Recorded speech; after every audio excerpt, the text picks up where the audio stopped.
TrickLife.com.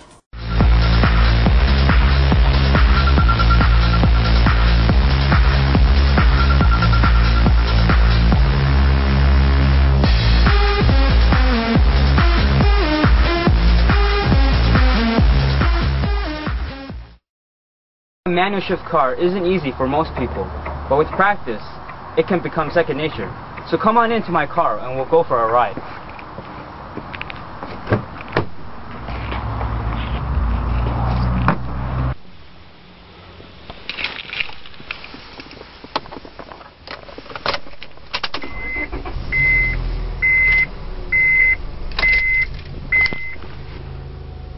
Alright, let's go.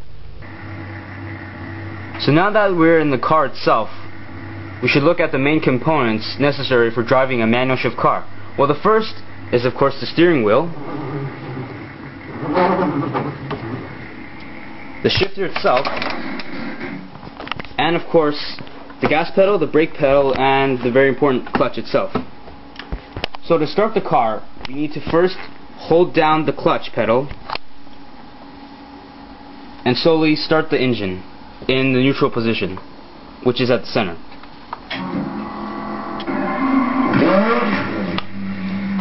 Alright, now that we have started the engine, we need to keep holding down the clutch pedal and slowly put the car into first gear, which is the top left. And now what we're going to do is we're going to slowly let go of the clutch pedal while holding down the gas pedal.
So that's the basic idea of how to drive a manual car. But there's one thing that you should watch out for, and that is stalling the engine. There are a few ways where you can stall the engine. The first of which is pressing down the gas pedal and changing to the first gear without holding down the clutch. This is what happens to the car if you were to do that without holding down the clutch.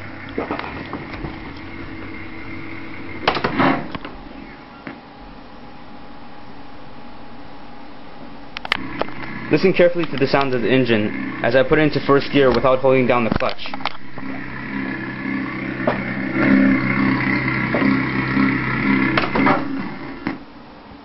As you can see, the motor just suddenly died. This is what happens in real life as well if you were to not hold down the clutch when putting it into first gear from a neutral park position. Putting a manual car into reverse is just as easy as putting it into first gear. So the first thing we should ensure is holding the clutch down. Once the clutch is down, we can then put the car's transmission into the reverse gear, which is usually holding it down and pushing it to the far right and down again. However, in other cars such as Audi and Volvo or other European cars, the reverse gear is actually to the left of the first gear, so there will actually be another notch to the left of the first gear over there somewhere. Since this isn't a Volvo or an Audi, it would be at the bottom right. Now once this is in the reverse gear, we could then proceed to letting go of the clutch slowly and putting some gas into this elevator. Then when we stop, we need to hold down the clutch still, and as well the brake, and slowly let going of the brake, holding the clutches again, putting the gear into neutral, and then again into the first gear as we learned already. And then we slowly let go of the clutch and slowly apply gas.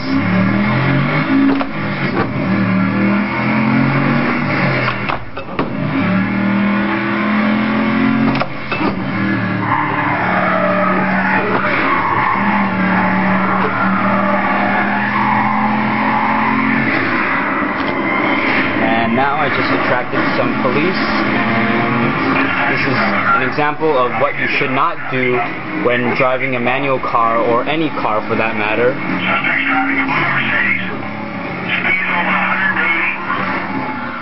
Now the last thing that I want to mention about driving a manual shift car is the tachometer. Usually when you drive an automatic vehicle, you usually don't look at the tachometer because it doesn't really apply when you're driving. However, this is a totally different story when you're driving a manual vehicle, because it is the tachometer that tells you basically when you should shift and when you shouldn't shift. So for example, if I'm going on a normal road and I'm on the first gear, generally you would want to accelerate until the needle reaches between 2 and 3. Generally not over 3, but sometimes you can go over 3 to somewhere between 4 and 5, for example, if necessary to accelerate faster onto a highway, for example. But generally you should never go over 3 or under 2. The best region is between 2 and 3 because this maintains the best gas efficiency. So it saves you more gas if you accelerate and switch gears when your RPM needle goes between 2 and 3. If you go under, if you shift and the needle is pointing at 1 or 2, then that's called an undershift. And basically that's going to put more stress on the engine and cause you to waste more gas. Similarly, if you wait until the needle goes too high, then your engine is going to whine really high, and you will also lose gas efficiency. However, this will let you accelerate faster though, because you're getting more power out of your engine. But if you do decide to accelerate that fast and go to an RPM value of around 4,000 or 5,000, 6,000, or even 7,000, then you might potentially damage your engine, especially if the needle goes to the red region between 7,000 and 8,000 RPM. This basically concludes the tutorial on how to drive a manual shift car. I hope you learned something, and good luck with driving a manual shift car.